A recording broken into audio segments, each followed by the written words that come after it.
Shalom, peuple de Dieu. Je vous salue de partout où vous êtes en train de me suivre.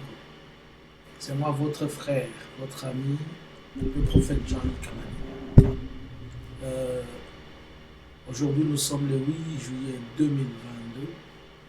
J'ai un message pour l'humanité tout entière. Ce message concerne l'humanité.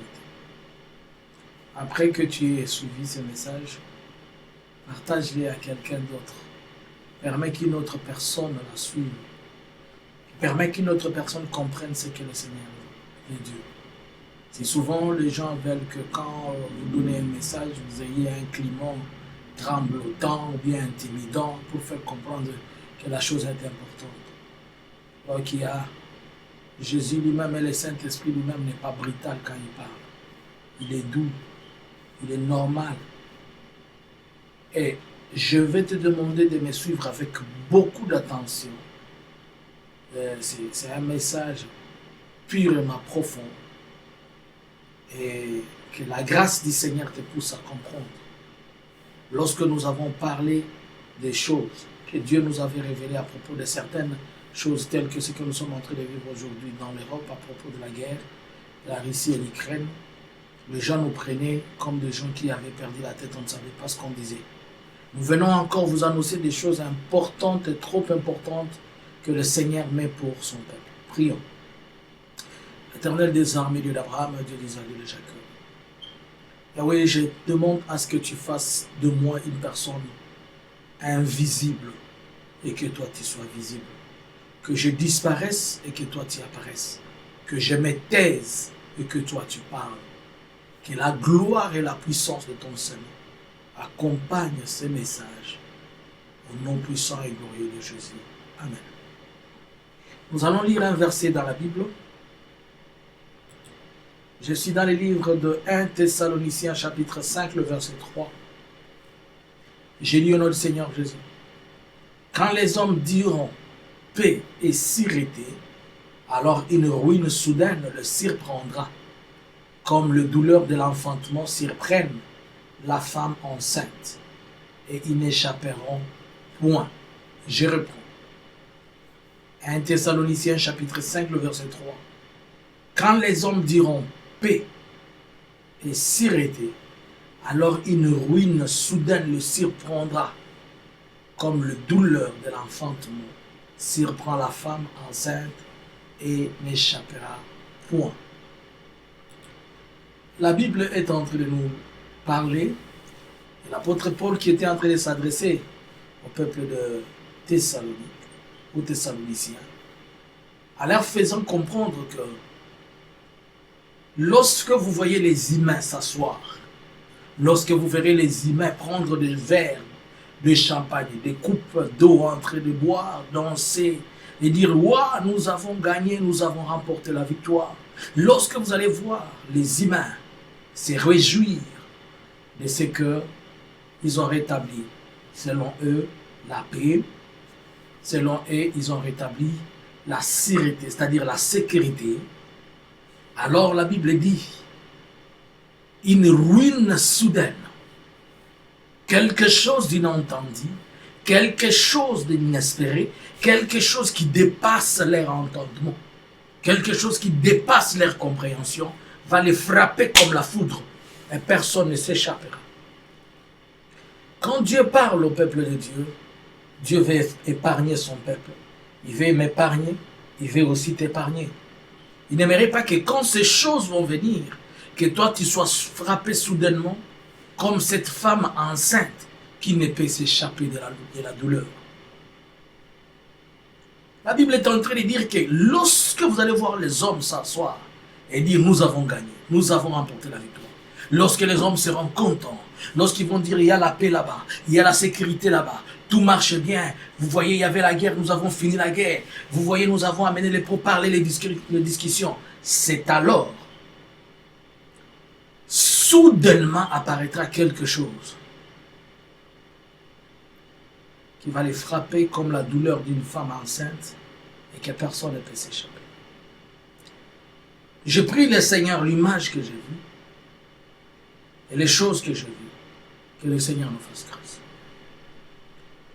Voilà ce que je vis, ce que le Seigneur m'a révélé. Suivez-moi attentivement. Je vais vous montrer des choses. Je vis cet homme. Vous le connaissez tous. Le président de la Russie qui s'appelle Poutine. C'était la première personne que j'ai vue. Et qu'est-ce que j'ai vu? J'ai vu cette deuxième personne. Le président de la Turquie, Erdogan. Ensuite, je vis la troisième personne. C'était un groupe. Mais celui qui était plus dominant, il n'est pas ici sur la photo. C'était le président des États-Unis, Biden. Voilà les trois images que je vis. Alors, qu'est-ce que j'ai vu? J'ai vu le monsieur sur la première photo. J'ai vu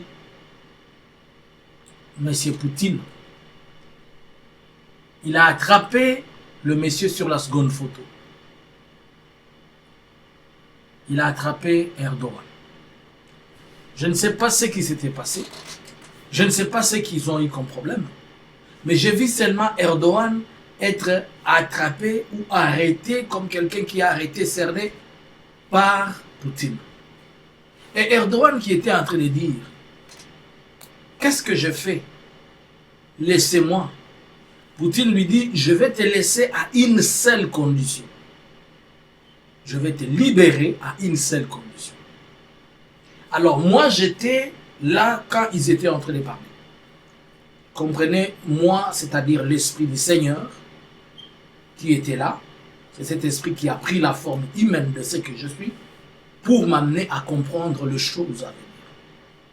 Et j'étais là en train de suivre la discussion de Poutine et Erdogan.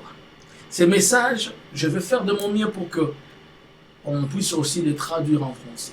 Après avoir écouté ces messages, s'il vous plaît, essayez de les passer si vite, puisqu'il y a des choses purement sécuritaires là-dedans, que même les FBI et la CIA s'y tombent sur ça.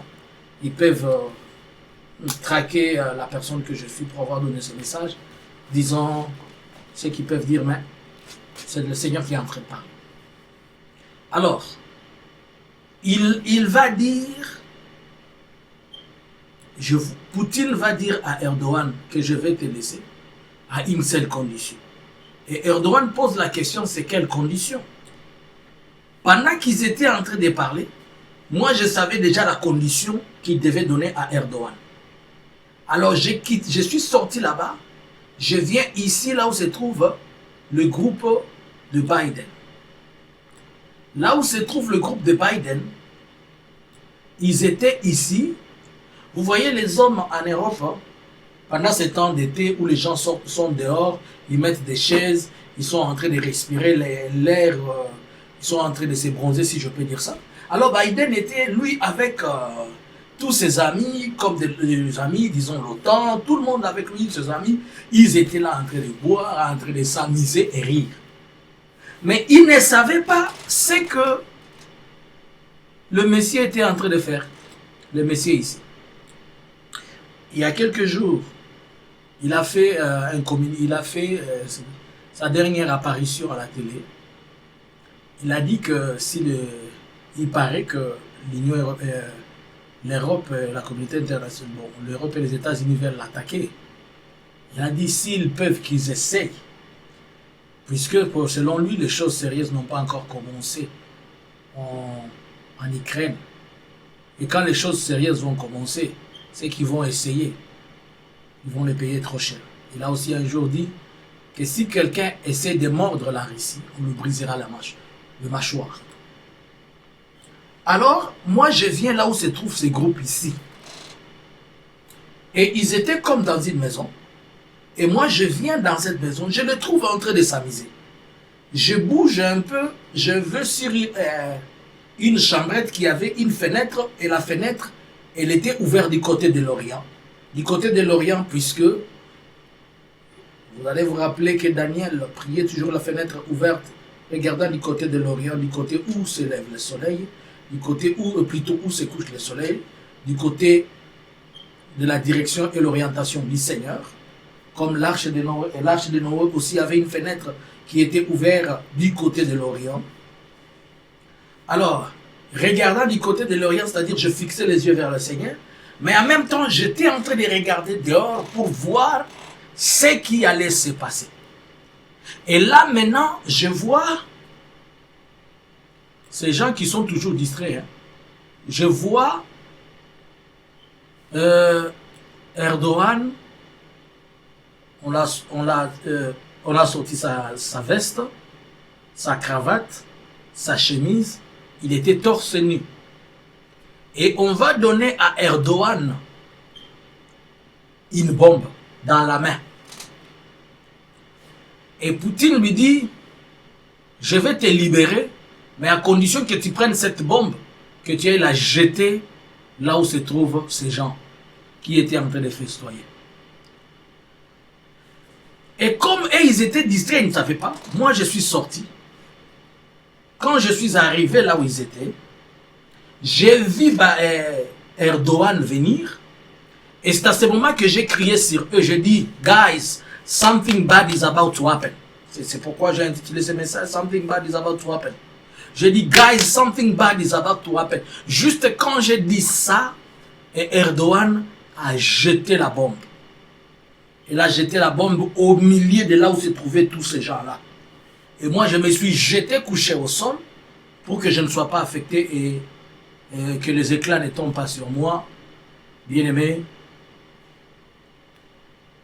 en tombant, c'était tard, la bombe a explosé. Je ne sais pas qui parmi ces garçons a été touché, puisque quand je les ai dit, something bad is about to happen, stand up. Juste quand j'ai dit ça, la bombe elle avait déjà été jetée. Et ça a explosé, mais moi j'avais rampé, et je m'étais couché, et quand j'ai commencé à ramper, je suis sorti dans la vision sans savoir qui a été blessé et touché parmi ces gens. Alors nous allons comprendre qu'est-ce que le Seigneur veut dire ici. Erdogan, c'est le président de la Turquie. Poutine, c'est le président de la Fédération de la Russie. Et Biden et son groupe, ça représente l'Occident ou bien l'OTAN. Cependant, Erdogan, c'est aussi un membre, son pays est membre de l'OTAN. Mais ces derniers temps, il y a eu des gens qui ont demandé d'adhérer à l'OTAN, la Suède et la Finlande, dont la Turquie n'est pas d'accord avec ça. Puisque pour la Turquie, beaucoup des opposants ou bien des personnes qui font du mal à la Turquie, ils sont protégés par la Suède, par des conventions de Genève, et surtout pour la question de droit humanitaire international. Alors, Erdogan était en train de mettre son veto sur la présence de la Suède et de la Finlande à adhérer dans l'OTAN. Puisque vous savez tous que l'OTAN a été créée en 1949, mais à la création, l'OTAN n'avait que 12 pays. Mais juste avant l'entrée de la Suède et de la Finlande, il y avait 30 pays. Et la Suède et la Finlande sont en train de faire leur demande pour adhérer officiellement. Et, comme vous le savez, vous connaissez l'histoire, ça a été accepté. Mais alors, là, il y a un problème. Hein. Poutine va prendre Erdogan et va les déshabiller. C'est-à-dire, d'une manière ou d'une autre, Poutine va utiliser quelqu'un de l'OTAN pour venir détruire l'OTAN. Pendant que dans l'OTAN, les gens vont se réjouir dans les jours à venir, il va se passer quelque chose et ils vont dire, ils vont festoyer, dire nous avons écrasé la Russie, nous avons fait ceci, nous avons fait cela.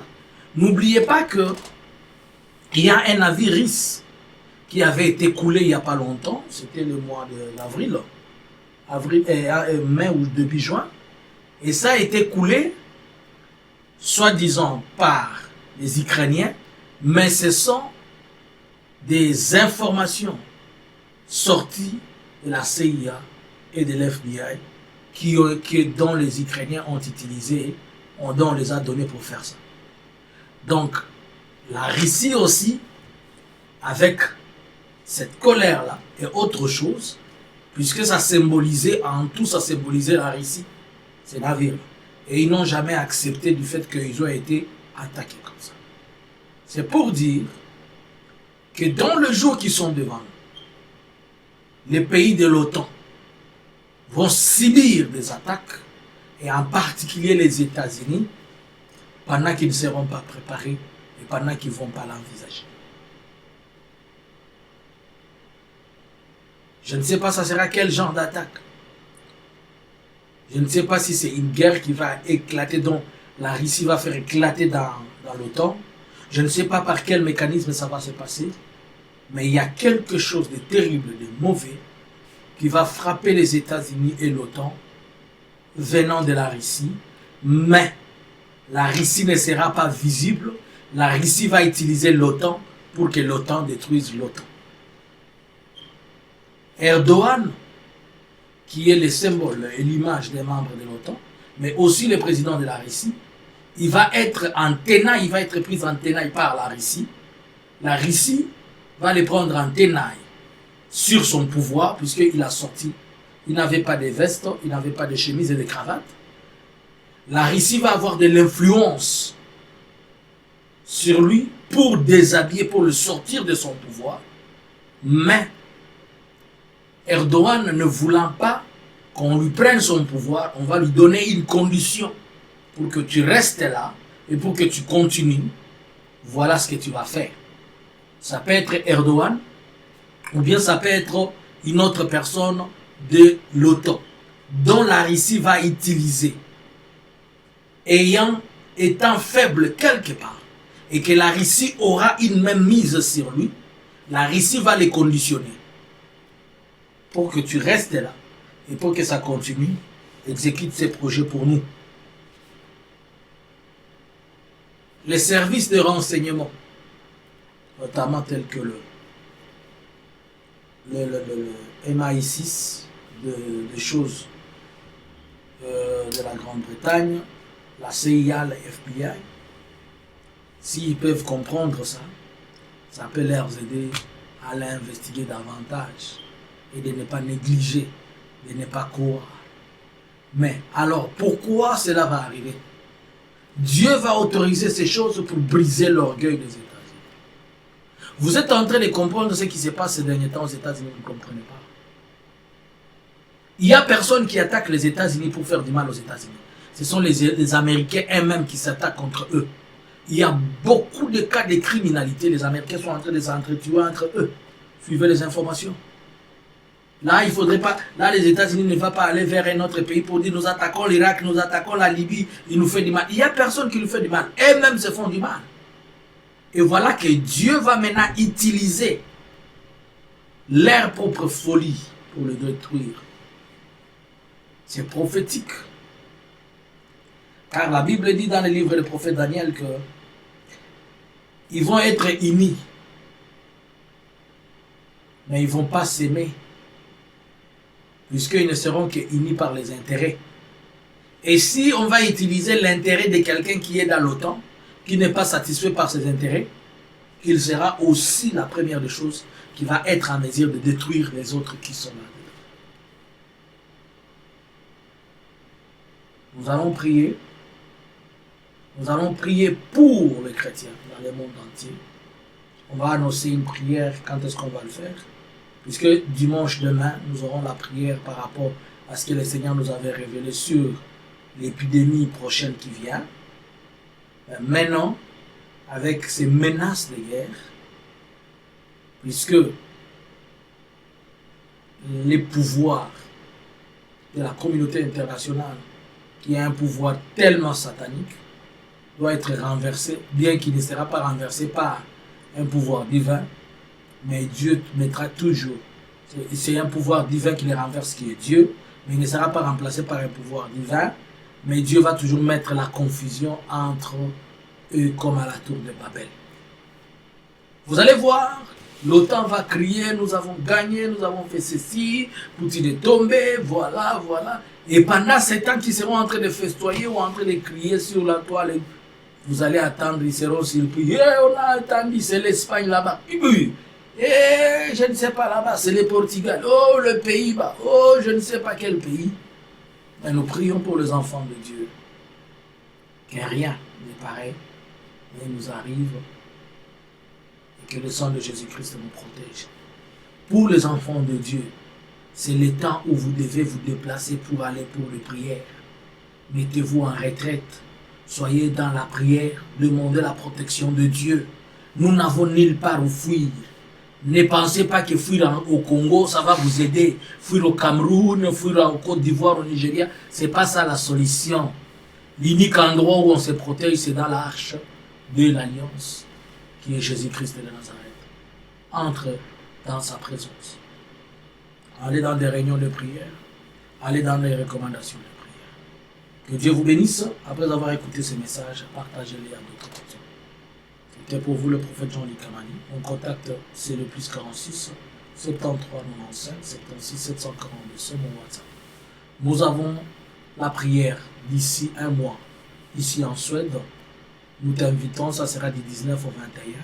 Viens prier avec nous, viens chercher la face de Dieu avec nous. Si tu es intéressé, nous faisons une croisière de prière, alors sois les bienvenus et que la main, la bonté du Seigneur soit avec toi. Shalom, shalom. Et tous les jours, nous sommes connectés à partir de le mardi et le samedi à 21h pour le titre biblique. Shalom.